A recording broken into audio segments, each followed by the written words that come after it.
Hello from actually quite a nice day in Wales. Usually it's raining, but it seems to be relatively nice weather today. We're a few days from Christmas, and what a year it's been. From a couple of trips to Uganda, Gareth went off to Nepal. I went also down to South Africa, and it's just been an amazing year. I produced the second Imani 365, which is fabulous. We decided to make those resources available for free online. And I'll put the link below imani.org/resources. And we continue to look at where we can build churches. So Imani came about because of the devotional I was writing, and yet there was an ache in my heart around children's education, church building projects, and how can we support some other ministers doing what they do, particularly around book writing. So it's come all together under the banner of Imani, which has been brilliant this year, absolutely brilliant. And I've so loved to see the new relationships forming and the new activity that we're doing. If I'm honest, I didn't think that we would have started the third church building project until next year. But when we went in September for the grand opening of King Jesus Palace Church in Kampala, northern Kampala, Pastor Ayub and his wife, Irina, came to that opening, and we had an absolutely brilliant time. Also, Pastor Peter and Christine from Gulu came down, Pastor Santid from Malabar. It was like a big old get together, which was fabulous. And we obviously had Pastor Fred and Jane there from Glorious Christian Church in Lugazi. Now, when I mentioned the third building project, it's in a place. If you go to Ginger and then you go up to a really rural area, Buvanamguti. I don't know if I'm saying that right, but that's kind of where it is.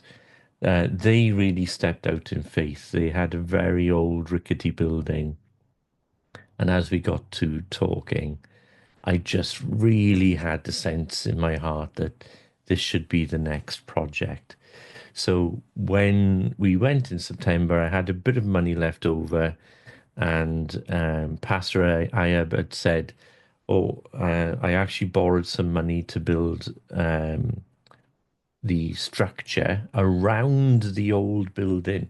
Can you imagine that in the UK, that you're building a church outside the church that you're in? And then eventually they knock the inside church down and build a bigger building. So I gave him that money. He then started to get money together for iron sheets. Subsequently, they've knocked the inside old building down, the real face step, because you can't really, there's no going back. That's what I'm trying to say. There's no going back at that point. You have to forge forward. So I sent him a couple more gifts, and he's now built a stage platform on the inside. We've also now bought metal doors and windows because, imagine now in a rural area, anyone can come along in the night and steal any equipment you've got inside the church, so it does need to be locked and so forth. But the point is, it's underway. Isn't that exciting? And if we look at the growth from King Jesus Palace, who had maybe 20 people there when Gareth first went to speak, now got more than 200. Same with Pastor Fred, had about 25, now got more than 200. So praise the Lord, praise the Lord.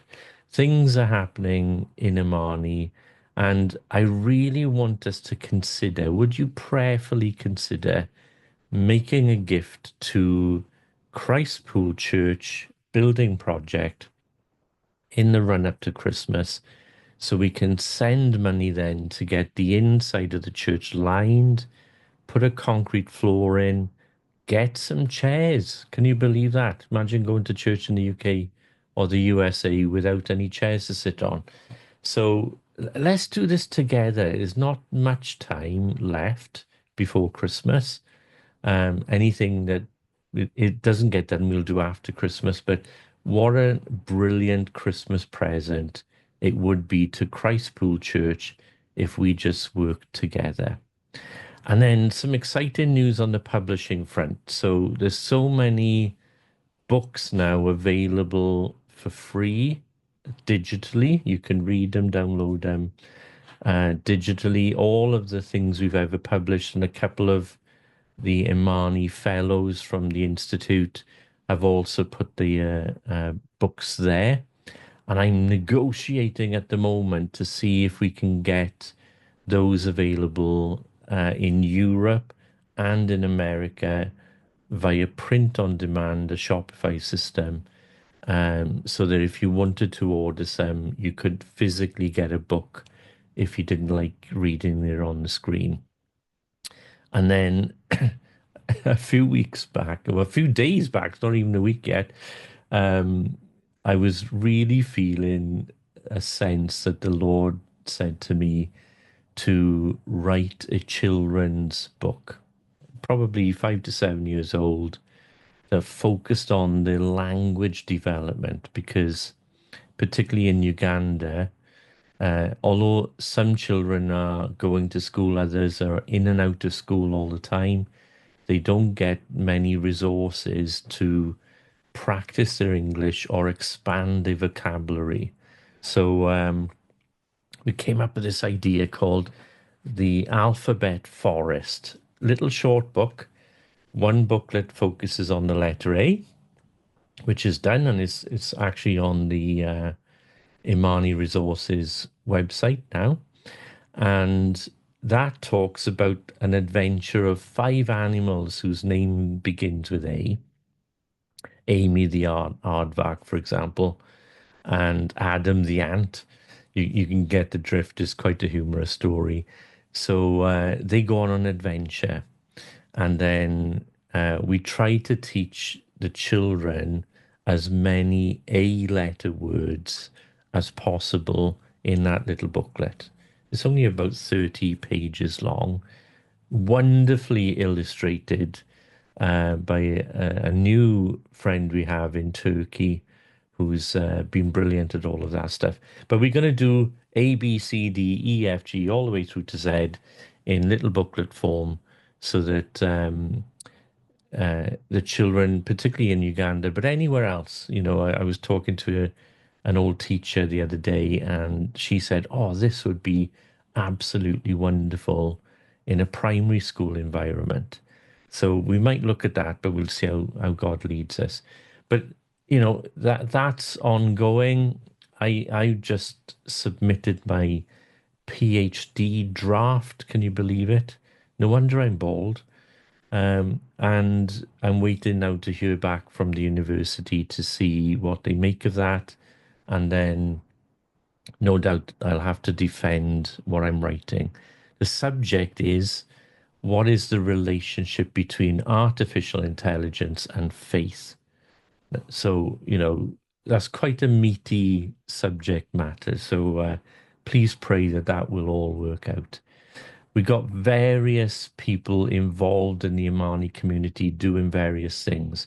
Christine's now developing, Pastor Christine Field Davis, now developing a prayer network. Gareth is doing missions. I'll still carry on doing missions. I'm really talking to a few people in the community about, excuse me, about their own writing projects to get those onto the website. And then we're also going to look at church building project number 4, probably before Easter time. And some prayer needs to be worked in on that one because that's likely to be in Kenya. not in Uganda. So praise the Lord. My heart is full of joy after a wonderful year so far. And thank you. Thank you. I've written to everyone who sent us in a gift during the year. Nice warm Christmas email. Thank you if you've given a gift, prayed a prayer. Can you imagine the amount of prayer that's gone into Imani this year? Is fabulous, fantastic. Um, so thank you. But if you can prayerfully consider giving a gift to the building project of Christ Pool Church in Boven and Booty, if I'm saying that right, I'd really appreciate that. I've already made a gift with Rebecca and Ruben. We follow the progress. I'm in touch with Pastor Ayeb on a weekly basis. Still in touch with Pastor Fred. Still in touch with Pastor Santid and Pastor Burunji and Pastor Jane. But it's a great family forming in the Imani community. So that's all that's left for me to say. If I don't communicate with you before Christmas, have a lovely Christmas. Don't be on your own. We've gone around about 70 of our neighbors. We live on a big street. We're all getting together at our house on, well, some, not everybody. Some of us are going to get together on Saturday, and we're just going to have a big catch up, and then we'll be identifying on Saturday who are the lonely and maybe downcast, depressed, that might not be spending Christmas with anyone. We're going to invite them round to ours for Christmas lunch. So we'll put an extra table out. We'll find some chairs from neighbours around, and I guess there'll probably be 20 of us, but it'll be uplifting for those who would have been on their own. So you have a great Christmas. Have a blessed New Year. And I'll be doing a video update, hopefully a bit more often than I've been doing because the PhD is now ostensibly done. Thank you, thank you, thank you. And as ever, we give all of the praise and all of the glory back to the Lord for what he's done in 2025. God bless.